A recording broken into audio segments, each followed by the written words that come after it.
पाकिस्तान में कभी पैसे की कमी नहीं हुई 2014 से पहले। 1993 में मुंबई बम ब्लास्ट हुआ था, तब भारत को अपना गोल्ड प्लेज करना पड़ा क्योंकि हमारे पास तेल खरीदने के भी पैसे नहीं थे। 7 दिन का तेल खरीदने के भी पैसे नहीं थे। 2006 में अरेस्ट हुए, 2007 में जजमेंट आया, 30 साल की जेल हुई, फिर वो बीमारी से मर गया। बोला था इस सेशन में हम ओपन हार्ट सर्जरी करेंगे, हम यहाँ कोई बाईपास करने नहीं बैठे, चीर फाड़ करेंगे तथ्यों की और उसको कनेक्ट करेंगे। ये पी चिदम्बरम और राहुल गांधी ही नोटबंदी के बारे में रोज क्यों बात करते हैं? क्योंकि उनके जो किले थे कैश के, वो किले रातों रात खत्म हो गए। पीछे चलते हैं 1947। भारत का विभाजन हुआ, पाकिस्तान बना, जिसको लीगली मैं आज भी पाकिस्तान नहीं मानता हूँ, इलीगली ऑक्युपाइड इंडियन टेरिटरी मानता हूँ। तो मेरे लिए पाकिस्तान कोई देश नहीं है, it is illegally occupied Indian territory. Pakistan बना 3-4 मुद्दों पे, जो बॉटम बुलेट्स पॉइंट्स थे: कश्मीर, रियासत मदीना, मुसलमानों का चौधरी और भारत को बर्बाद करना। भारत को बर्बाद करने का अर्थ है कि गजवा हिंद, यानी भारत को इस्लामिक राष्ट्र बनाना। ये 4 मुद्दे हैं जिस पे पाकिस्तान बना था। 22 करोड़ की पॉपुलेशन है आज की डेट में, 22-25 करोड़, उससे ज्यादा मुसलमान भारत में रहते हैं और भारत की पॉपुलेशन आज ऑफिशियली 140 करोड़ के ऊपर है। अब 1947 में बंटवारा कैसे हुआ ये बताने की जरूरत नहीं है, आप सब लोगों ने पढ़ा है, उसको रिपीट करने की जरूरत नहीं है। पाकिस्तान की तरफ से नहीं था बंटवारा, भारत के लोगों ने करा था जो भारत में ही रहते हैं, और अनफॉर्चुनेटली आप बोल सकते हैं कि वो हिंदू थे। बंटवारा होने के बाद पाकिस्तान एक छोटा मुल्क होने के बावजूद, रिसोर्सेज लिमिटेड होने के बावजूद, भारत से तेजी से प्रगति करता रहा। पाकिस्तान में कभी पैसे की कमी नहीं हुई 2014 से पहले। पाकिस्तान के पास कभी, पाकिस्तान ने कहीं भी भीख नहीं मांगी। उसके बाद इतना पैसा था, कहीं भीख नहीं मांगी, और उस पैसे का इस्तेमाल उसने जो 4 एजेंडा हैं उसको फुलफिल करने के लिए इस्तेमाल किया। ये भी आप सबको पता है। अब आते हैं, जब वीपी सिंह सरकार थी तब भारत को अपना गोल्ड प्लेज करना पड़ा था क्योंकि हमारे पास तेल खरीदने के भी पैसे नहीं थे। 7 दिन का तेल खरीदने के भी पैसे नहीं थे। भारत की फाइनेंशियल हालत वो थी, और उस सरकार में श्री सुब्रमण्यम स्वामी सर कॉमर्स मिनिस्टर थे। और ये मैं किसी कारणवश तथ्य बता रहा हूं, अंत में आप लोग शांति से सुनिए, चाहे तो पेन और पेपर लेके नोट कर लेना, क्योंकि अभी मैं डेट्स बताऊंगा। 1980 में एक व्यक्ति सऊदी अरेबिया गया था और उस व्यक्ति का नाम था अब्दुल करीम तेलगी। अब्दुल करीम तेलगी के पिता की डेथ बचपन में हो गई थी। अब्दुल करीम तेलगी ठेले पे और मुंबई की ट्रेनों में फल और सब्जी बेचा करता था, और 1980s में, मिड 1980s में, अराउंड एंड ऑफ 80s में वो सऊदी अरेबिया चला गया और वहां काम करने लगा। और जो काम उसने करा था वो ये था कि fake passport, fake immigration seal और फेक ECNR स्टैंपिंग। भारत आने के बाद 7 साल बाद वो भारत आया, और भारत आने के बाद उसने काम शुरू करा counter fitted fake stamp paper का। स्टैम्प पेपर पूरे भारत में इंश्योरेंस कंपनीज में, बैंक्स में, जुडिशरी में, हर जगह जाते थे, उसके एजेंट थे। उसने 9,000 रुपए महीने के रेवेन्यू पे कुछ 300 एजेंट्स को हायर करा हुआ था, और वो एजेंट उसके पेपर इन ऑर्गेनाइजेशन में, इंस्टीट्यूशन में सप्लाई करते थे। पेपर कहाँ से आता था? मशीन कहाँ से आती थी? नासिक प्रेस से second hand machine, discarded machine, जो कि डिस्कार्ड हो जाती है, उसको खरीद के रिफर्बिश करके स्टैम्प पेपर छापते थे।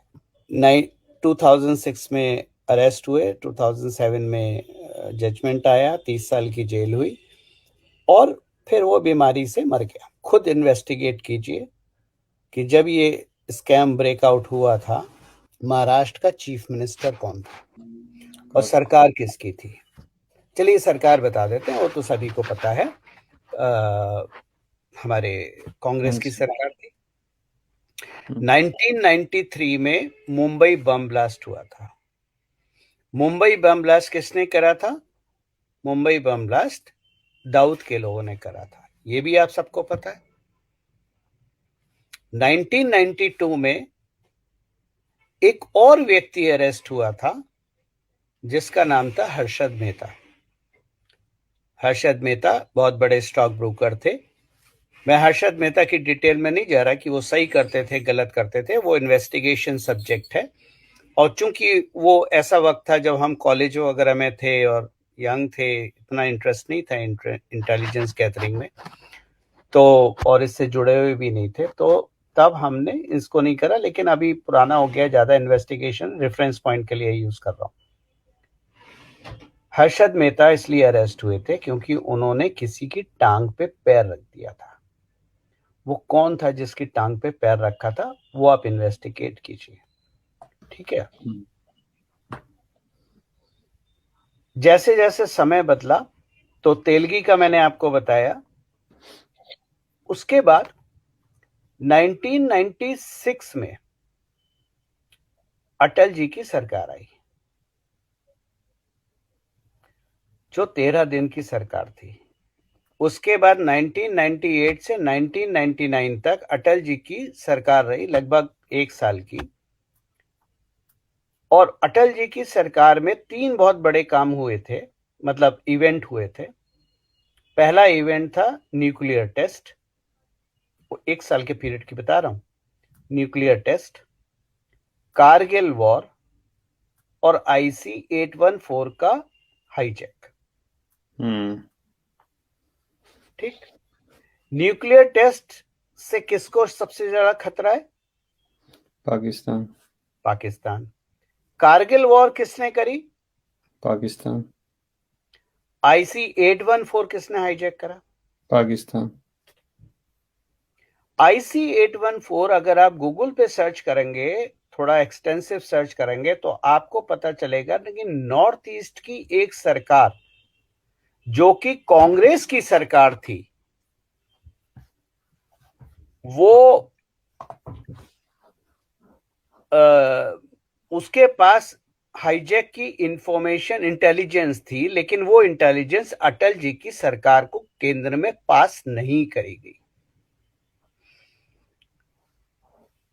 आप अगर गूगल सर्च करेंगे तो आपको पता चलेगा IC-814 के हाईजैक में जो पैसेंजर लिस्ट थी, उसमें एक पैसेंजर ऐसा था जिसका रिश्ता भारत के एक परिवार के साथ था, और वो स्टैम्प पेपर और सिक्योरिटी थ्रेड भारत को बेचता था।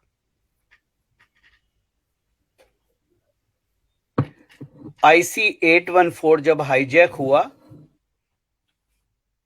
तो जैसा इमोशनल ब्लैकमेल होता है, बरखा दत्त पैसेंजर्स की फैमिलीज को लेके अटल जी के घर पे गए थे और उनके ऊपर इमोशनल प्रेशर बनाया गया था कि हाईजैकर्स को और उनकी डिमांड को पूरा करा जाए, जिसमें मसूद अजहर को छोड़ना। और वो प्रेशर बनाया गया, जिस प्रेशर इमोशनल प्रेशर था, तो इमोशन और सारा मीडिया लग गया था। तो आपको एक चीज तो समझ में आ गई कि मीडिया किससे जुड़ा हुआ है और किसके लिए भारत में काम करता था। IC-814 के निगोसिएशन के लिए कंधार जो गए थे, उनका नाम था अजीत डोभाल। अजीत डोभाल IB के थे।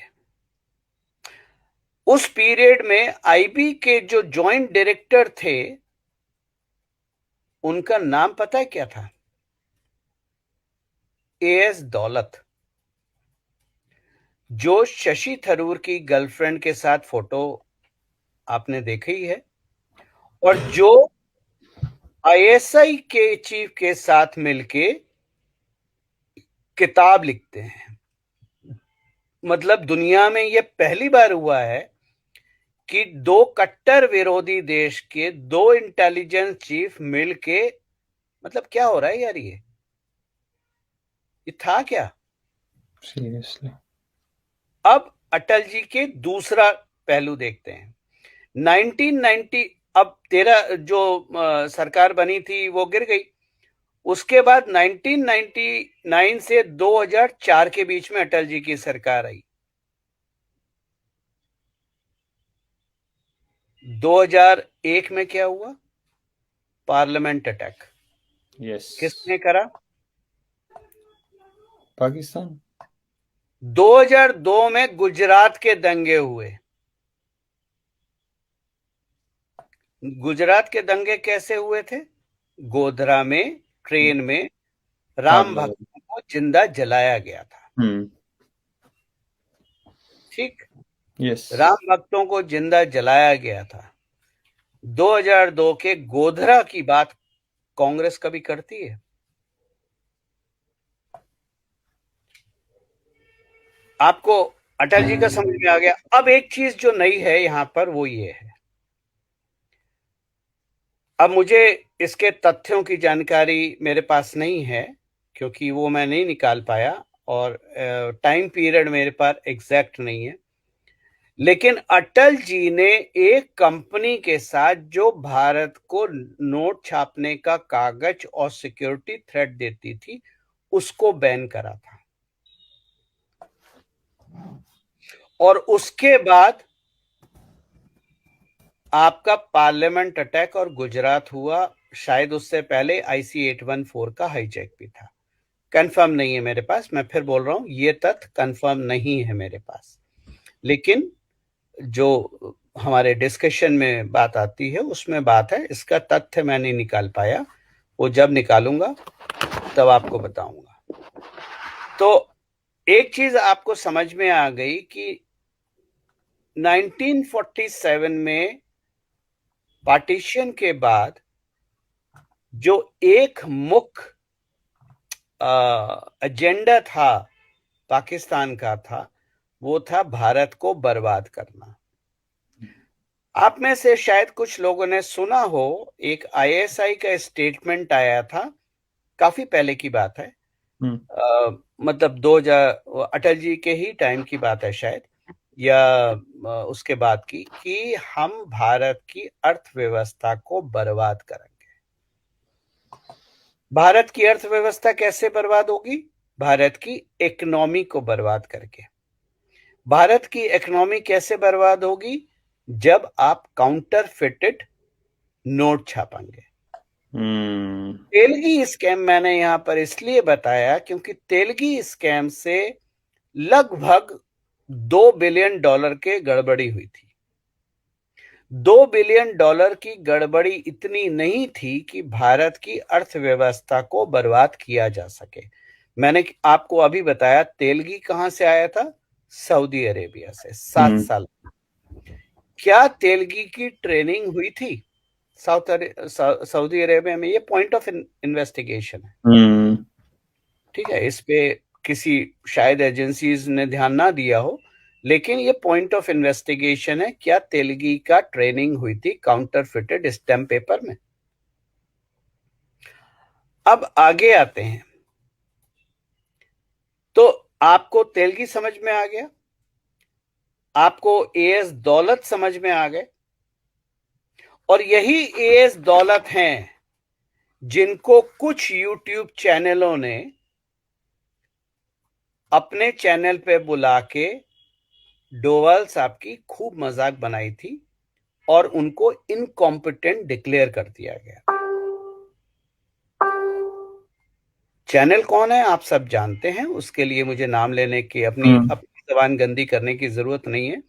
आप लोग वैसे भी मतलब मसाला लेने के लिए बहुत सारे चैनलों को फॉलो करते हैं। AS दौलत जॉइंट डायरेक्टर थे 1988, IB के जॉइंट डायरेक्टर थे, IB कश्मीर के जॉइंट डायरेक्टर थे 1998 से 1990। 1990 में क्या हुआ था? कश्मीरी हिंदुओं का जेनोसाइड हुआ था। ब्रूटल जेनोसाइड हुआ था, पेनफुल जेनोसाइड हुआ था। IB डायरेक्टर कौन था? AS दौलत। 1999 से 2000 एएस दौलत रॉ के चीफ थे जब IC 814 दिसंबर 99 में हाईजैक हुआ था और अजीत डोभाल जी को नेगोशिएशन के लिए भेजा गया था। एक बात आपको यहां याद हो जो फिर पुराने रेफरेंस पे जाती है, जिसका मैंने आपके चैनल पे एक बार डिस्कशन करा था, छोटा सा क्लिप लोगों ने उठा के वायरल कर दिया। जब IK गुजराल भारत के प्रधानमंत्री थे तब कॉमोडोर नाम क्या था यार, भास्कर, कॉमोडोर भास्कर एडवाइजर थे। सौरभ आश्रय पिताजी। IK गुजराल प्रधानमंत्री के एडवाइजर थे और उस टाइम ये डिसीजन लिया गया था कि पाकिस्तान से रिश्ते अच्छे करने के लिए हमें एक दूसरे के एसेट्स की लिस्ट एक्सचेंज करनी चाहिए। पाकिस्तान ने तो अपनी लिस्ट नहीं दी, हमने IK गुजराल की सरकार ने अपनी लिस्ट पकड़ा दी और लगभग 200-250 हमारे जो एसेट्स थे वो एलिमिनेट कर दिए गए। और इसीलिए कांधार हाईजैक में डोभाल साहब को खुद जाना पड़ा, क्योंकि हमारा वहां पर कोई भी, क्या कहना चाहिए, नेटवर्क नहीं था पाकिस्तान में या कांधार में। और इन्हीं एएस दौलत को कुछ चैनल अपने चैनल पे पैसा कमाने के लिए बुलाते हैं और फिर अजीत डोभाल जैसे इंसान की, जिसने अपना जीवन खपा दिया देश के लिए, उस इंसान को मजाक बनाते हैं। आपको 3 पॉइंट समझ में आ गए। Telgi 4 point, Telgi, IK Gujral, as दौलत, अटल बिहारी वाजपेयी की सरकार। अब आते हैं क्रक्स पे, जो आज की रिपोर्ट है। अरविंद मायाराम। अरविंद मायाराम कौन थे और कौन हैं? रादर थे नहीं, भगवान करे उनको लंबी उम्र मिले, क्योंकि अभी तो जेल और कोर्ट भी जाना है, तो भगवान उनको बहुत लंबी उम्र दे, हम भी देखना चाहते हैं। IAS अफसर है। अरविंद मायाराम की माता श्री का नाम है इंदिरा मायाराम। इंदिरा मायाराम गहलोत सरकार में, ये ड्यूरेशन है 1998, गहलोत सरकार में मंत्री थी। और अरविंद मायाराम के पिताजी श्री जुगल किशोर चतुर्वेदी जी 1950s के एरा में केंद्र सरकार में कांग्रेस के मंत्री थे। तो अरविंद मायाराम का परिवार, माता पिता दोनों ही कांग्रेसी। तो अरविंद मायाराम किसके लिए काम करेंगे? देश के लिए या कांग्रेस के लिए? क्योंकि अगर कांग्रेसी हो तो आप देश के लिए काम नहीं करते हो। बड़ी ब्लंट बात बोल रहा हूं, बुरा लगे तो क्षमा करें, पर यह सच्चाई है, इसको झुटलाया नहीं जा सकता। अरविंद मायाराम इकोनॉमिक एडवाइजर, आज की डेट में अरविंद मायाराम इकोनॉमिक एडवाइजर हैं राजस्थान सरकार श्री अशोक गहलोत की सरकार में, वहीं जहां उनकी माताश्री मंत्री थी।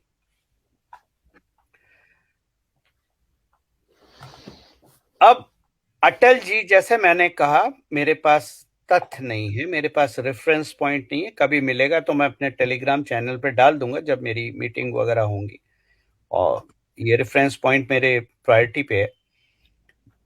लेकिन मैं जानना चाहूंगा और ये कोशिश करूंगा जानने की, अटल जी ने जिस कंपनी को ब्लैकलिस्ट करा था या कॉन्ट्रैक्ट नहीं दिया था नोटों के पेपर और सिक्योरिटी थ्रेड में, उस कंपनी का नाम क्या था और उसका ओरिजिन क्या था?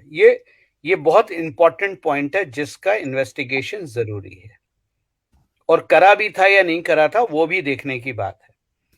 फिलहाल 2004 में जब अटल जी की सरकार गई और UPA की सरकार आई, और उससे पहले आपको ये जानना जरूरी है कि यूपी की सरकार में प्रधानमंत्री, जो आप सब जानते हैं, डॉक्टर मनमोहन सिंह जी थे। और हम सब जानते हैं, हम सब ने देखा कि वो रबर स्टैम्प प्रधानमंत्री थे। असली प्रधानमंत्री अनकॉन्स्टिट्यूशनल बॉडी एनएसी की हेड श्रीमती सोनिया गांधी जी थी। फाइल से लेके रोज फाइलें जाती थी, वो इवैल्यूएट करती थी, फाइलों में बताती थी कहाँ साइन करना है, किसको रिजेक्ट करना है, किसको क्या करना है। तो यानी ये बात भी बड़ी क्लियर है कि मंत्रियों का अपॉइंटमेंट सोनिया गांधी करती थी रादर देन प्रधानमंत्री। तो प्रधानमंत्री Shri doctor Manmohan Singh ji minister appoint नहीं करते थे, सोनिया गांधी करती थी। अब आप बात समझो, मतलब minister as well as bureaucrats, ठीक है ना, पूरी सप्लाई चेन जो है उसकी वहां पर किसका प्लेसमेंट होना है, ये श्रीमती सोनिया गांधी जी करती थी, ना कि डॉक्टर मनमोहन सिंह। 2004 में ब्रिटिश कंपनी डेलारू को कॉन्ट्रैक्ट मिलता है नोटों के पेपर की और सिक्योरिटी थ्रेट की। ये भी कहा जाता है कि डेलारू का ही एम्प्लॉय था या ओनर थे जो IC 814 में थे, जिनको रिलीज करने के लिए इमोशनल ब्लैकमेल करा गया था अटल जी को, अटल जी की सरकार को, और under people pressure Masood Azhar को छोड़ना पड़ा ताकि सारे पैसेंजर रिलीज हों। यही कारण है कि मोदी की सरकार आने के बाद एक रूल पास करा गया सरकार के कि अगर हाईजैक प्लेन होता है तो भारत की एजेंसियों को और भारत की एयरफोर्स को फुल पावर है उस प्लेन को, अगर वो भारतीय एयर स्पेस में है और वो लैंड नहीं करता इंस्ट्रक्शन के बाद, तो उसको वहीं पर उड़ा दिया जाए। ठीक है, ये है वाकई में, आप लोग चेक कर लीजिएगा गूगल पे, ये इसीलिए बना था। तो 2004 में डेलारू को कॉन्ट्रैक्ट मिलता है सिक्योरिटी थ्रेट का और पेपर का। फाइनेंस मिनिस्टर कौन था 2004 में? श्री पी चिदम्बरम। ठीक। 2004 से 2010 तक डेलारू अनलिमिटेड पेपर और थ्रेट, सिक्योरिटी थ्रेट, और ये मैं फिगर नोट करना, 2004 से 2010 डेलारू कॉन्ट्रैक्ट करती रही और कॉन्ट्रैक्ट के अनुसार पेपर और सिक्योरिटी थ्रेट भारतीय मिंट प्रेस को भेजती रही। फाइनेंस मिनिस्टर थे श्री पी चिदम्बरम। 2010 में एक IB की रिपोर्ट आई जिसमें कहा गया कि डेलारू जिसने बिना पेटेंट के क्लेम करा था, उसके पास पेटेंट है और एक्सक्लूसिविटी है थ्रेड की और पेपर की। IB की रिपोर्ट थी कि केवल भारत को नहीं, ये पाकिस्तान को भी पेपर और सिक्योरिटी थ्रेड सप्लाई करते हैं। ये पहला ब्रीच ऑफ कॉन्ट्रैक्ट था, मिसलीडिंग था। डेलारू ब्रिटिश कंपनी है। तो जब ये IB रिपोर्ट आई तो उस वक्त के 2010 के 2010 में आया था, और उसके बाद एक सेकंड, हाँ 2010 में 2010 में फाइनेंस, 2004 में तो फाइनेंस मिनिस्टर पी चिदम्बरम थे, 2010 में फाइनेंस मिनिस्टर थे प्रणब मुखर्जी। तो IB की रिपोर्ट प्रणब मुखर्जी के पास गई। प्रणब मुखर्जी ने फोर्सफुली होम मिनिस्टर को बोला कि इस कंपनी को ब्लैकलिस्ट करा जाए, और उन्होंने कॉन्ट्रैक्ट कैंसिल करा। होम मिनिस्टर कौन थे? पी चिदम्बरम। अब फाइनेंस मिनिस्टर से होम मिनिस्टर और दादा का अपॉइंटमेंट मनमोहन सिंह ने करा था। सोनिया गांधी। सोनिया गांधी ने करा था ना। 2010 में दादा ने finance minister Shri P Chidambaram को बोला, दादा फाइनेंस मिनिस्टर थे, sorry home minister P Chidambaram को बोला कि इस कंपनी के साथ कॉन्ट्रैक्ट इसको ब्लैकलिस्ट करा जाए, और पी चिदम्बरम ने उस कंपनी को ब्लैकलिस्ट कर दिया। होम मिनिस्टर पी चिदम्बरम 2004 से 2008 डेट्स इंपॉर्टेंट है, और अभी जो चीज किसी ने नहीं बात करी है वो मैं बताऊंगा, लेकिन मैं पहले लिख चुका हूं, वो मैं बताऊंगा, इसलिए डेट इंपॉर्टेंट है। 2004 से 2008 Arvind Mayaram department of economic affairs में एडिशनल सेक्रेटरी थे। फाइनेंस मिनिस्टर कौन था? P Chidambaram. Please.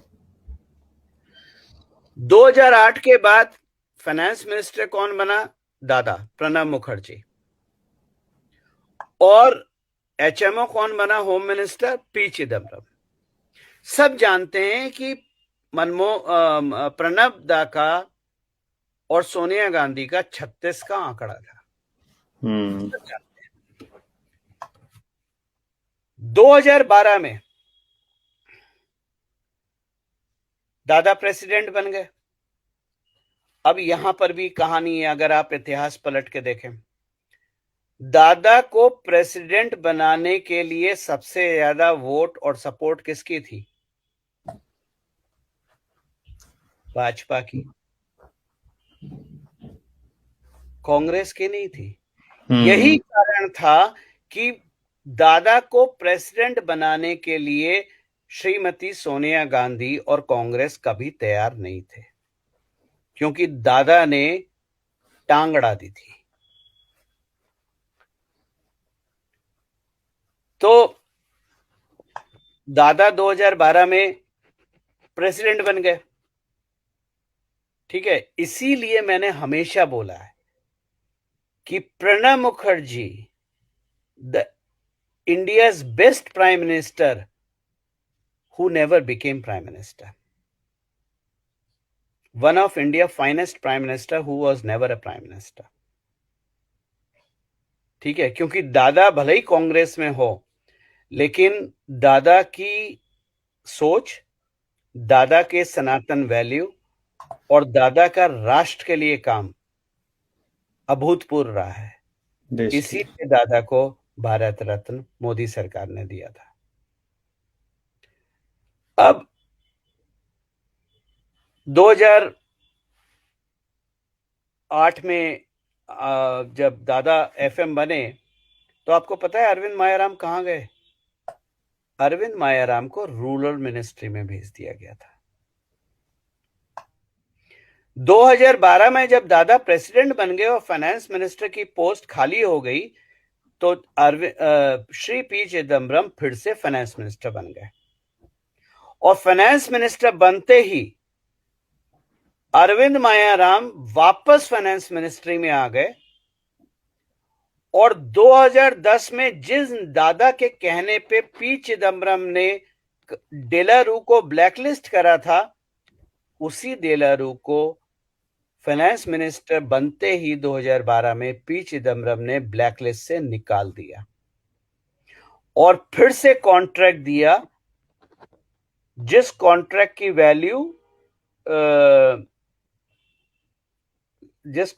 Value I mean timeline दिसंबर 2015 तक वैलिड थी। और 2015 में मोदी की सरकार थी, उन्होंने कभी इनको एंटरटेन नहीं करा और इनको बाहर का रास्ता दिखा दिया, और तब से इन्वेस्टिगेशन चालू हो गया। तो ये कहानी है पी चिदम्बरम, प्रणब मुखर्जी, सोनिया गांधी और कांग्रेस की इतिहास। इसीलिए मैं हमेशा बोलता हूं कि 1968 में एक व्यक्ति भारत आया था जिसका मुख्य उद्देश्य था भारत को बर्बाद करना और भारत को कंट्रोल करना। और जैसा कि आप ही के चैनल पे पहले बात करी गई है कि वर्ल्ड वॉर टू के बाद दुनिया दो हिस्सों में डिवाइड हुई थी। लेफ्ट वाली साइड जो कि पाकिस्तान से शुरू होती है, अगर भारत की नजर से देखें तो सीआईए कंट्रोल करती थी, और राइट साइड भारत की नजर से देखें तो केजीबी कंट्रोल करती थी। और केजीबी और सीआईए का भारत में टसल था कि किसके हाथ में कंट्रोल जाए, और केजीबी का कंट्रोल था। अब केजीबी नहीं रही, और लाल सलाम वगैरह सारा आप लिंक कर दीजिए। अब मैंने आपको एक चीज बताई थी 2004 से 2008, अभी थोड़ी देर पहले, करेक्ट, जब पी चिदम्बरम फाइनेंस मिनिस्टर थे। 2008 में एक व्यक्ति को अरेस्ट करा गया था मालेगांव ब्लास्ट के केस में, और जिस पे पूरा थ्रेड मैंने डिटेल में लिखा है 2016 में। और उस थ्रेड में मैंने बताया था कि अरेस्ट का मुख्य कारण मालेगांव ब्लास्ट नहीं है। अरेस्ट का मुख्य कारण यह है कि उसने फेक करेंसी का नेटवर्क क्रैक कर दिया था। और जो लोग सूरमा थे 1993 के ब्लास्ट में, तेलगी के टाइम में और हर्षद मेहता के टाइम में, आजकल वो अलग पार्टी हैं, पहले वो इधर वाले में थे, अब अलग पार्टी है, उन्हीं के कहने पे इस व्यक्ति को अरेस्ट करा गया था मालेगांव केस के बहाने से। जबकि इसका मूल रूप से इसका जो काम था वो था फेक करेंसी को इन्वेस्टिगेट करना, कहां से आ रही है, कौन से चैनल है, क्या नेटवर्क है। और इंडियन फेक करेंसी बहुत माध्यम से अंदर आती थी, जो पाकिस्तान किलो के हिसाब से प्रिंट करता था। वो ऊपर अगर देखें तो बारामूला, रजौरी से तो आतंकवादी आते हैं, बारामूला के रास्ते आता था। बंगाल की साइड में देखें तो मालदा में होता था, नीचे देखें तो तमिलनाडु केरला में होता था, और लेफ्ट में देखें तो राजस्थान के रास्ते से आता था। ये रूट थे करेंसी को फिजिकल फॉर्म में अंदर लाना। हवाला अलग है, पर ये फिजिकल फॉर्म में लाने का। इस नेटवर्क को उसने तोड़ा था कि मशीनें कैसे ऑक्शन होती हैं, इंक कहां से आती है, पेपर कहां से आता है, सिक्योरिटी थ्रेट कहां से आता है। और यही चीजें इन्वेस्टिगेट करने के बाद, अब सबसे इंटरेस्टिंग बात, क्यों अटल जी का नाम लिया, क्योंकि इस व्यक्ति को मैंडेट इन्वेस्टिगेशन का अटल जी की सरकार में मिला था। राइट। मैं ये नहीं कह रहा अटल जी की सरकार ने दिया था, मैं कह रहा हूं अटल जी की सरकार में मैंडेट मिला था। इस व्यक्ति की केवल एक ही गलती थी, इसने रिटन ऑर्डर नहीं लिया था। देशभक्त है, कट्टर देशभक्त है, इसलिए राष्ट्र के लिए काम करता है, और इसने रिटन ऑर्डर नहीं लिया था, जिसकी वजह से इसको सबने लपेटा, और उन लोगों ने भी लपेटा जो कि कंप्रोमाइज्ड फौजी हैं यूपीए सरकार के लिए। नाम लेना उचित नहीं है, आप सब जानते हैं, मैं कई बार लिख भी चुका हूं। और वही थ्रेड जो मैंने 2016 में लिखा था, वही थ्रेड इन्वेस्टिगेट हो रहा है, और वही थ्रेड पे काम चल रहा है। और वहीं से अरविंद मायाराम निकले हैं। अरविंद मायाराम एक बहुत छोटे से इंसान है, कोई बड़े तोपची नहीं है। इसमें आने वाले टाइम में ईडी इन्वॉल्व होगी, एनआईए इन्वॉल्व होगी, और इसका थॉरो इन्वेस्टिगेशन जब होगा तो इसमें बहुत बड़े बड़े नाम आएंगे, जो कि 10 साल की सरकार में डिसीजन मेकिंग अथॉरिटी रहे हैं या रही हैं। तो ये आपने देखा कि भारत को बर्बाद करने के लिए, क्योंकि क्या है कि इकोनॉमिक बर्बादी तो अगर आप फेक करेंसी प्रिंट करते हैं उससे ज्यादा इकोनॉमिक बर्बादी नहीं है। हम्म और यही फेक करेंसी भारत में इतनी घूम गई थी कि भारत में कई लाख करोड़ की एक पैरेलल इकोनॉमी चल रही थी। ये पैरेलल इकोनॉमी कैश बेस्ड थी, और कैश हम 100-200 की बात नहीं कर रहे हैं, हम करोड़ों में बात कर रहे हैं। ब्रीफ केस, सूट केस, हम्म बक्स से अलमारियां, उनकी बात कर रहे हैं। ये जो पैरेलल इकोनॉमी थी ये कभी भी टैक्स नहीं देती थी, इसका टैक्स नहीं आता था। जब टैक्स नहीं आएगा तो आप रोड कैसे बनाओगे, एयरपोर्ट कैसे बनाओगे, हॉस्पिटल, कॉलेजेस इत्यादि कैसे बनाओगे? पैसे ही नहीं है सरकार के पास, कहां से बनाएगा? हम्म टैक्स रेवेन्यू ज्यादा था नहीं। सेल टैक्स, वैट इत्यादि जो भी थे, सेंट्रल एक्साइज टैक्सेस, उनमें अगर किसी की लायबिलिटी 10 लाख की है तो वो 2 लाख खिला के 1 लाख का टैक्स पे करके 3 लाख में निबट जाता था, 7 लाख का सरकार को नुकसान होता था। हम्म यही कारण था, यही कारण था, और मैंने हमेशा इस चीज को लिखा है, 2016 में भी लिखा था कि the only reason, the most important reason demonetisation के लिए was the fake currency network and to kill Pakistan, जहां ये करेंसी पैदा होती थी। आपको अगर याद हो, 8 नवंबर 2016 रात के 12 बजे जब नोटबंदी हुई तो हार्ट अटैक पड़ा पाकिस्तान में। अरबों खरबों की प्रिंटेड करेंसी बर्बाद हो गई। और तब से लेके कल तक जिस इंसान को सबसे ज्यादा पेन है नोटबंदी से, और हर बार वो भूलता नहीं है नोटबंदी मेंशन करने के लिए, उसका नाम है राहुल गांधी। अब आपको समझ में आ रही राहुल गांधी ये हर बार नोटबंदी की बात क्यों करते हैं जबकि लोग खुश हैं? कांग्रेसी क्यों बात करते हैं? और जो भी आप नोटबंदी की सबसे ज्यादा भर्त्सना कौन करता है? राहुल गांधी, पी चिदम्बरम। दादा ने तो कभी नहीं करा था ना, फाइनेंस मिनिस्टर रहे थे वो। ये पी चिदम्बरम और राहुल गांधी ही नोटबंदी के बारे में रोज क्यों बात करते हैं? और ये तो सूरमा हैं, इनके नीचे जो इनके चेले चपाटे हैं, चाहे वो किसी और पार्टी से हो, नोटबंदी की बात करें, वो इन्हीं के नक्शे कदम पे ही तो चल रहे हैं, क्योंकि उनके जो किले थे कैश के, वो किले रातों रात खत्म हो गए।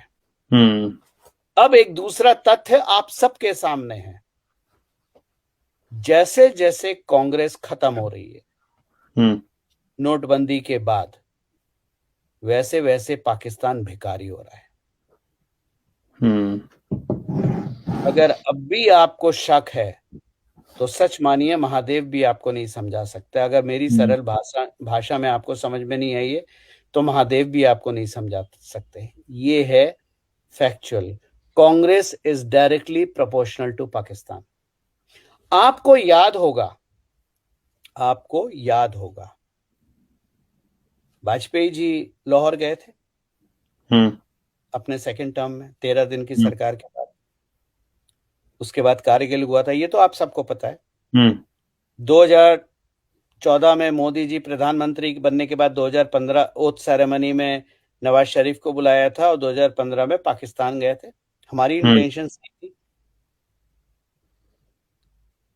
हमने पूरी कोशिश करी थी कि ये काम ना हो, लेकिन नोटबंदी was the last weapon to be fired to save India from total bankruptcy. जो लोग आज नोटबंदी की मजाक उड़ाते हैं, मैं आपको लिख के दे सकता हूं, अगर आप में इतनी सोचने की क्षमता हो तो, कि अगर नोटबंदी ना होती तो भारत श्रीलंका कब का बन चुका हुआ होता, और जो लोग आज कंफर्टेबल हैं, आपके पैसे बैंक में कागज हो गए होते, जिनकी कोई वैल्यू नहीं थी। इसलिए भारत में नोटबंदी किया हुआ वो पॉलिटिकल है, उसमें मैं नहीं जा रहा। मैं भारत की बात करता हूं, सेव करने की, भारत को बचाने की। नोटबंदी was the biggest nuclear bomb India has ever dropped, or any country has ever dropped on a country without killing anyone and saving itself. अब आप पूछिए। थोड़ा टाइम तो लगेगा इतनी सारी इन्फॉर्मेशन को डाइजेस्ट करने में। पहले तो आई मीन डिमोनेटाइजेशन से इसलिए तो बार बार आपने बिल्कुल सही कहा, ये बातें उठती हैं क्योंकि एक तो जब पैसा इधर उधर नहीं जाएगा तो जो काम करवाने होते हैं, चाहे वो सरकार में आना हो, पैसा खिलाना हो, वो चीजें नहीं होंगी तो कांग्रेस जो साफ होती जा रही है, आई थिंक डिमोनेटाइजेशन का उसमें बहुत बड़ा हाथ है। राइट भाई, पाकिस्तान साफ हो रहा है तो कांग्रेस साफ हो रही है, या उल्टा देखें तो जैसे जैसे कांग्रेस साफ हो रही है पाकिस्तान साफ हो रहा है। अब राहुल गांधी कश्मीर में है, जम्मू में है, और ये उनकी पार्टी ने डिसाइड करा है कि लाल चौक पे राहुल गांधी झंडा नहीं फहराएंगे, राहुल गांधी झंडा कांग्रेस के ऑफिस में फहराएंगे।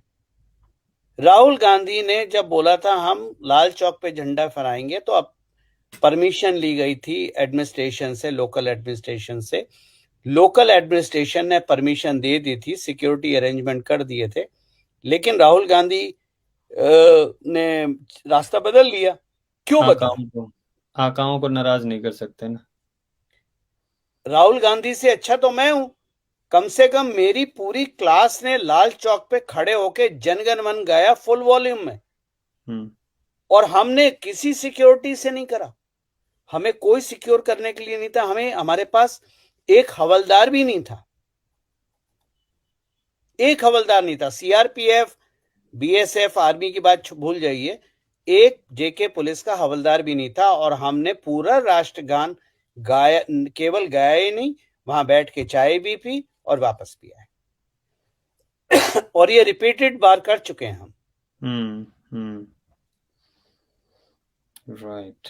तो आप देख लीजिए, आपके देश का नुकसान पाकिस्तान ने किया है या कांग्रेस ने किया है? तो मतलब एक ही है, दोनों एक ही सिक्के के पहलू हैं, तो इसको कह लो या उसको कह लो, बात तो एक ही हुई ना। बात एक ही है। और हाँ, जो वो आप बता रहे थे, वो ऐसा सुनने में भी आया था कि जो बेलारूस का ही सीईओ था शायद, उस प्लेन में जो हाईजैक हुई थी और 7 ऑफिशियल आए थे। अब वो बात तो ऐसी है कि मेरे पास जब हाईजैक हुआ था तो मैं भारत में तो था नहीं, और मेरे को ज़्यादा उसकी इनसाइड जानकारी नहीं है। लेकिन अगर इंडियन एयरलाइंस का जो IC-814 हाईजैक हुआ था उसकी पैसेंजर लिस्ट निकाली जाए, तो अनलेस एंड अनटिल वो नाम बदला हुआ हो, it is not a difficult task to find out. पर गूगल पे आप सर्च कीजिए, बहुत सारे लोगों ने लिखा है, शायद मीडिया ने भी लिखा है। ये कोई मेरी अपनी बनाई हुई स्टोरी नहीं है, और ये सारी चीजें ऑनलाइन है। मैंने तो केवल डॉट्स जोड़े हैं, ओपन हार्ट सर्जरी करी है और कुछ नहीं करा है। राइट। योगेश जी का कहना है, गौरव सर, कि डिमोनेटाइजेशन के बाद भी नए नकली नोट मिल रहे हैं, ये किसकी साजिश है? देखो, सवाल वो नहीं है, साजिश तो चलती रहेंगी। नकली नोट आज भी हैं, कल भी होंगे, और फिर से डिमोनेटाइजेशन करो उसके बाद भी आएंगे नोट। आज के एडवांस टेक्नोलॉजिकल टाइम में कोई भी किसी भी करेंसी को डुप्लीकेट बनाना कोई बड़ी बात नहीं है। तो अच्छे लोग जहाँ हैं बुरे लोग भी रहेंगे, लेकिन ये विजिलेंस आरबीआई की है, बैंक्स की है। इसीलिए इसी कारणवश आपको यूपीआई दिया गया है कि आप अपना ट्रांजैक्शन यूपीआई से कीजिए। अगर बड़े ट्रांजैक्शन है तो आप बैंक में ऑनलाइन बैंकिंग कीजिए, या आप चेक से कीजिए। आप कैश को हाथ ही क्यों लगाते हैं? जिस दिन आपने कैश में हाथ लगाना बंद कर दिया, बंद हो जाएगा। भाई, कई लाख करोड़ की आपकी पैरेलल इकोनॉमी चल रही थी फेक करेंसी पे।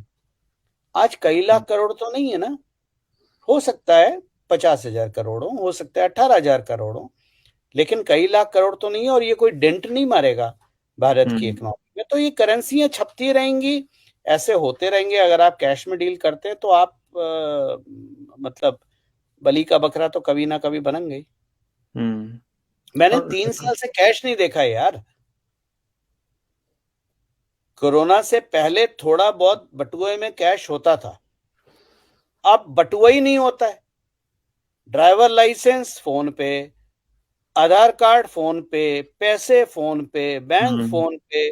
बस ये है कि मुझे पहला एक फोन लेके चलना होता था, अब मैं दो लेके चलता हूँ, क्योंकि जितने भी फाइनेंशियल ट्रांजैक्शंस हैं ये मैं उस फोन से करता हूँ जो नेट से कनेक्टेड ना हो, हम्म फुल टाइम नेट से कनेक्टेड ना हो। हाँ हाँ, नहीं बिल्कुल, वो जब यूज करने हो तभी, ताकि कोई उसको हैक वैक करने की कोशिश ना करे, बिल्कुल। अच्छा गौरव सर, अभी आपने जो बताया डिमोनेटाइजेशन का, और उससे ये जो करेंसी का जो चल रहा है अभी, ऑनलाइन ट्रांजैक्शन के मामले में भी तो भारत ने रिकॉर्ड बनाया है ना, कि कितनी आगे पहुंच गई है। जैसा आपने कहा यूपीआई यूज करना और पे यूज करना, गूगल पे और बाकी की चीजें, तो उसमें भी तो भारत कई कई गुना, आई थिंक 50 गुना कितना। देखो, 2014 में भारत की सोच बदली।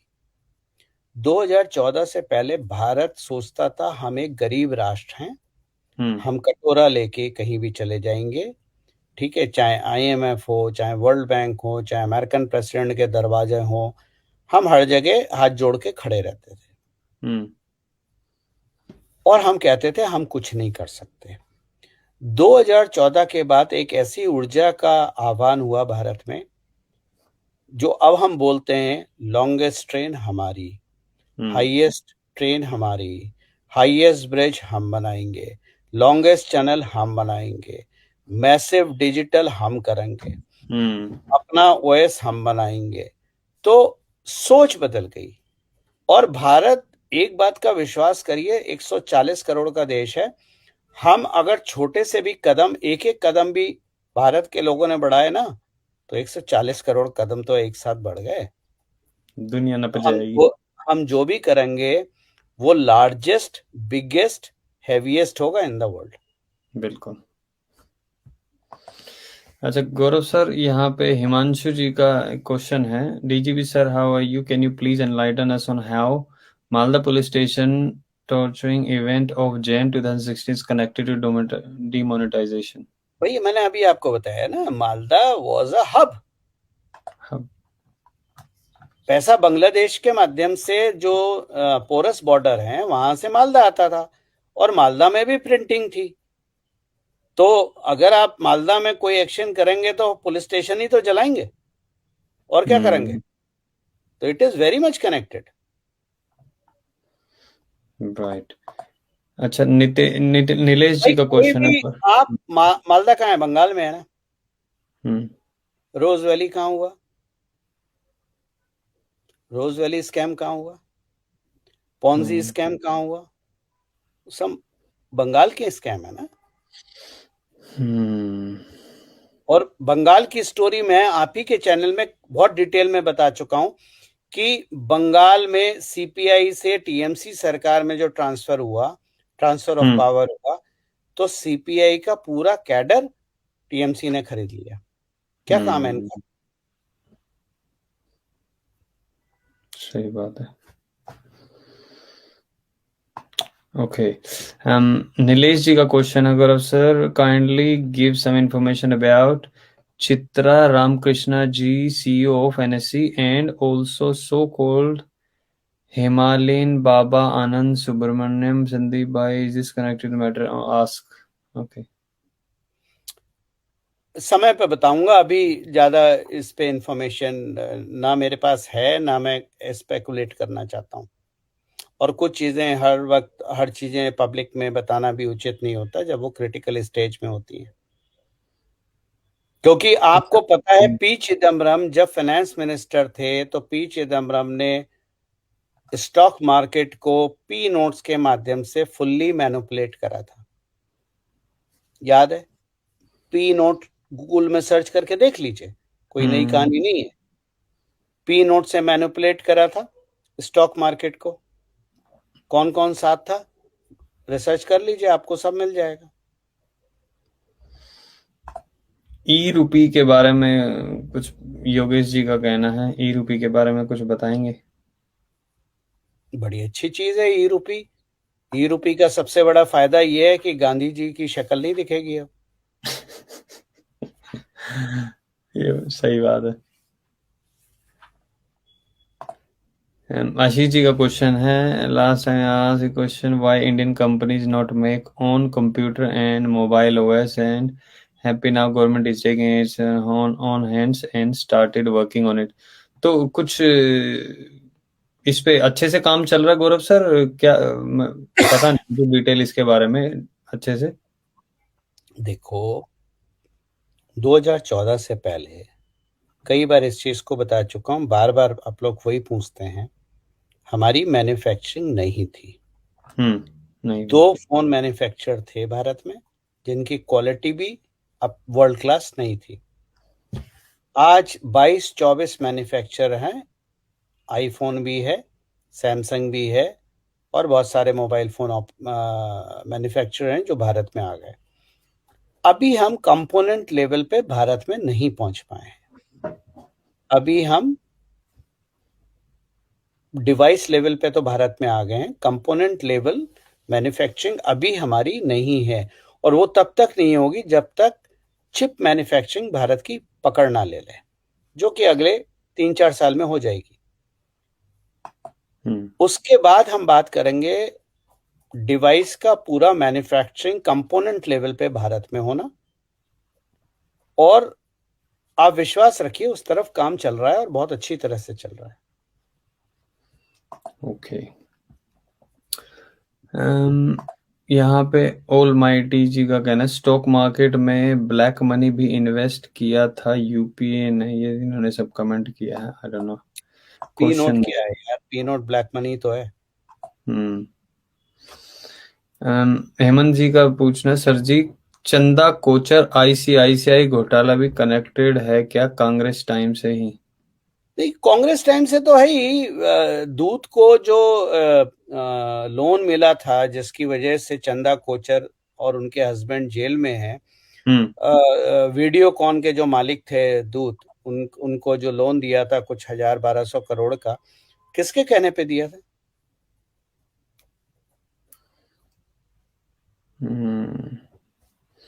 राइट।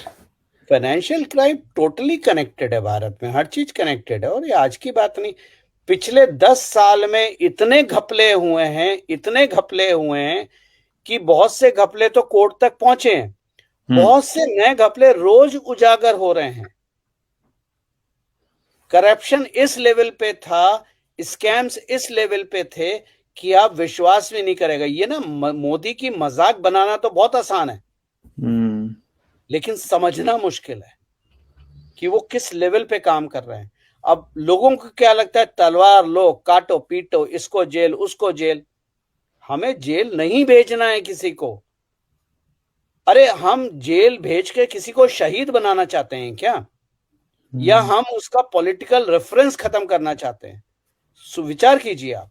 उसकी जो आइडियोलॉजी है वो खत्म करनी है हमें, या उस व्यक्ति को खत्म करके उसको शहीद बनाना है? शहीद बनाओगे, मूर्तियां खड़ी हो जाएंगी। आपको मूर्तियां खड़ी करनी है क्या? अच्छा गुरु सर, अभी ये जो बात कर रहे हैं बहुत सारे न्यूज में भी आ रहा है, नागपुर में वहां पे जो मिशनरी रोकी गई उससे रिलेटेड बागेश्वर बाबा धाम पे उस पे बड़ा हल्ला हो रहा है। कुछ प्लीज, बहुत सारे लोग पूछ रहे हैं उस पे, प्लीज अपने विचार देखो, रखिए। बागेश्वर धाम के जो शास्त्री जी हैं, अगर आप मुझसे पूछें तो मेरा पूर्ण रूप से उनको समर्थन है। और मैं चाहता हूं आप सब लोग उनके साथ खड़े हो जाइए। बिल्कुल। लेकिन उनके साथ जो भी हुआ है वो कोई सरप्राइज नहीं है मेरे लिए। एक सोल को हार्वेस्ट करने में 50 से 60 हजार रुपए का खर्चा आता है मिशनरियों का। अब आप अगर 1500 कन्वर्टेड को वापस सनातन में ले आएंगे, तो आप मिशनरियों का फाइनेंशियल लॉस देखेंगे कितना है। तो इतना फाइनेंशियल लॉस के बाद आपको लगता है कि मिशनरी शांत रहेंगे? क्या क्राइम है उस इंसान का, शास्त्री जी का? शास्त्री जी का क्राइम ये है कि वो हिंदू को यूनाइट करना चाहते हैं। शास्त्री जी का क्राइम ये है कि वो चाहते हैं सारे हिंदू एक साथ आए। जो मैं हमेशा से बात कहता हूं कि मैं ऐसे लोग खड़े करना चाहता हूं जिससे गौरव प्रधान की जरूरत आपको ना पड़े और मेरे लिखने ना लिखने से आपको ना पड़े, ऐसे लोग खड़े करना चाहता हूं मैं। तो किसको ऑब्जेक्शन, अगर मान लीजिए मेरे जैसे या मुझसे ज्यादा अनुभवी और इंटेलिजेंट लोग कल आते हैं, 10 लोग आते हैं, तो हमारी पावर क्या होगी?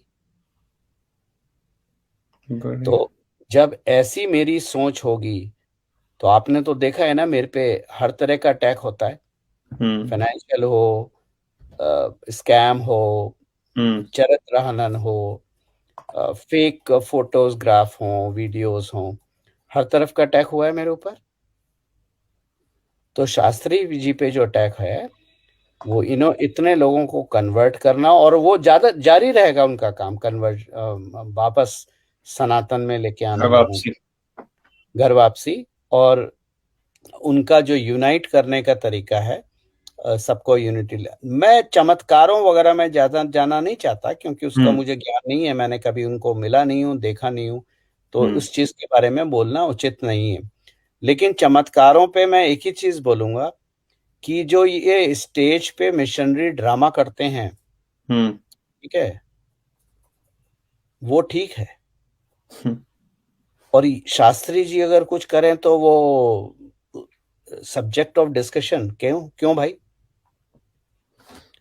एक मौलवी या तांत्रिक बोलना चाहिए, अभी मैंने थोड़े दिन पहले वीडियो डाली थी अपने चैनल पे, टेलीग्राम चैनल पे, वो पिस्टल और मशीन गन लेके भूत भगाता है। मतलब टॉय गन, ठीक है ना, अच्छा। असली बंदूक नहीं, जो टॉय गन होती है ना, टां टां टां टां ओके। करके आवाज करती है और उसमें से स्पार्किंग निकलती है या लाइट चलती है, वो वाली बंदूक और असॉल्ट राइफल जैसे टॉयज से भूत भगाता है। और वो वीडियो मैंने अपने टेलीग्राम चैनल पे डाला है, आप लोग देख लीजिए जाके। बिल्कुल अभी देखूंगा। 3-4 दिन पहले की बात ही है शायद। हम्म। वहां कोई डिस्कशन क्यों नहीं होता? शास्त्री जी ने कौन सी बंदूक उठा के भूत भगाए, और शास्त्री जी ने कौन सा हाथ रख के सिर पे किसी को ठीक कर दिया? शास्त्री जी तो छूते भी नहीं है ना किसी को। बस मिशनरी तो मंत्र का उच्चारण करने को बोलते हैं वो तो। बस मंत्र का उच्चारण करने को बोलते हैं ना। बस मिशनरी क्या करते हैं? क्षमा पैसे देंगे। कीजिएगा बोलने के लिए, पर ये चीजें पब्लिक हैं इसलिए बोल देता हूँ। हम्म। मिशनरी बोलते हैं कि आप आओ तो अंडरवियर पहन के मत आना। अब आप समझ जाइए मैं कहाँ तक जाना चाहता हूँ, क्या हम्म। बताना चाहता हूँ।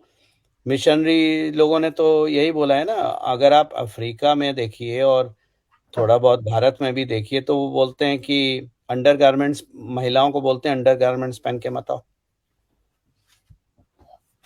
कौन हम्म। शास्त्री जी ने ऐसा क्या करा भाई? कुछ नहीं। तो मेरी आप सबसे निवेदन है, शास्त्री जी के साथ पत्थर की तरह खड़े हो जाइए, चट्टान की तरह। बिल्कुल। ठीक है, यही मौका है एकजुट होने का। सनातन का उदय हो रहा है। इस वक्त दिक्कतें आएंगी, हम्म। बादल होंगे जो सूरज को ढकने की कोशिश करेंगे, लेकिन ये आपका सामर्थ्य, चट्टान की तरह उनके साथ खड़े हो जाइए। वो तो खुद कह रहे हैं ना, मैं ये कहता हूँ कि मैं कोई चमत्कार करता हूँ, मैं कोई जादूगरी नहीं करता। यहाँ पे लोग आते हैं, जो मुझे लगता है वो मैं बोलता हूँ, सिर्फ बोलता हूँ मंत्र का उच्चारण करो। मेरे पास पेपर होता है, मैं उसके बारे में वो बताता हूँ कि ऐसे ऐसे है, और वो लाइव भी दिखाया है इन न्यूज चैनल वालों ने। अरे न्यूज वाले भाई, भी बोलते कुछ हैं। भी करते हो, हाँ। शास्त्री जी पे सवाल उठाने से पहले उन मिशनरियों और मुल्लों उन पे पे भी तो क्यों नहीं सवाल उठाते, उठाओ। सही बात है, सवाल मैं ही क्यों मना नहीं कर उठाते रहा, हैं? शास्त्री जी को सवाल करो, लेकिन उसी भाषा में सवाल मौलवियों से, मुल्लों से और मिशनरियों से भी तो करो ना। ये स्कर्ट में घुस के जो मिशनरी कौन सी बीमारी ठीक करते हैं, जरा मुझे बता दीजिए। हम्म। शास्त्री जी किसकी साड़ी के अंदर घुस गए, किसके पेटीकोट के अंदर घुस गए? वो किसी को हाथ नहीं लगाते, चाहे वो बच्ची हो, महिला हो, पुरुष हो, कोई भी हो। हम्म। अपशब्द इस्तेमाल करते हैं। नहीं। और यहां ढोंगी साधु बने हुए घूम रहे हैं जो बीसीएमसी जैसे अपशब्द यूज करते हैं यूट्यूब पे, और आप सब लोग उनके समर्थन में खड़े हो जाते हैं।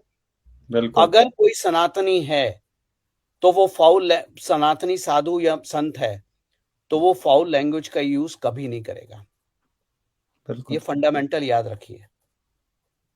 और जिसने एक बार भी इस्तेमाल करा है फाउल वर्ड कैमरे पे, पीछे हो सकता है बोलते हो, कैमरे पे किसी भी उत्तेजना में, तो वो साधु संत नहीं है, ढोंगी है।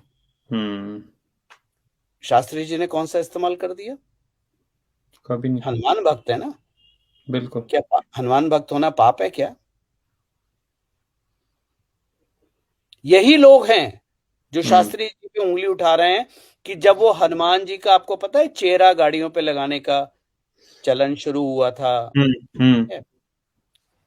एंग्री हनुमान वाला, तो यही लोग थे violent, Sanatan is violent, spreading violence, blah blah, दुनिया भर की क्या नौटंकी करी थी बाय गॉड, पता चले। मेरा तो, मैं सही बताऊं, टीवी में देखता नहीं, लेकिन आने वाले समय में टीवी में एक टेक्नोलॉजी होनी चाहिए कि स्क्रीन के अंदर हाथ घुसा के गर्दन पकड़ के कान के नीचे दो खींच के लाओ। सीरियसली खींच लो वहीं से ही, टीवी भी बड़ा रखो, वहीं खींच के कान के नीचे दो लगाओ, चाहे एंकर हो चाहे स्पीकर हो।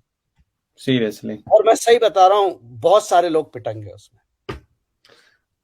अच्छा, एंकर की बात की गौरव सर, मेरे को दो क्वेश्चन याद आ गए अभी। एक तो सुप्रीम कोर्ट ने अभी रिसेंटली बोला है कि जो धर्म के नाम पे जो लोग बात करते हैं, डेली बैठ के हंगामा करते हैं, लोगों को भड़काते हैं, उसके बारे में सरकार क्या करेगी, क्या करना चाहिए आगे।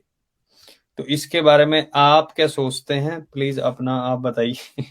क्योंकि आपने शायद एक वीडियो डाली थी और मैं रवीश कुमार एक साइड में क्या कह रहा है, दूसरी साइड में क्या कह रहा मैं सुप्रीम कोर्ट से पूरी तरह से सहमत हूं। है। और मैं उनका शुक्रिया अदा करता हूं कि उन्होंने सरकार से पूछा कि इसके लिए क्या कर सकते हैं। मैंने आपको एक चीज बताई थी, आप लोग समझते नहीं है। आस्था के प्रश्न सुप्रीम कोर्ट सॉल्व करेगा और संवैधानिक प्रश्न संसद सॉल्व करेगी। आपको समझ में ही नहीं आ रहा है, पूरी तरह से बता रहा हूं। ले, राम मंदिर का एग्जाम्पल आपके पास है, आप लोग समझना ही नहीं चाहते। मैं क्या करूं?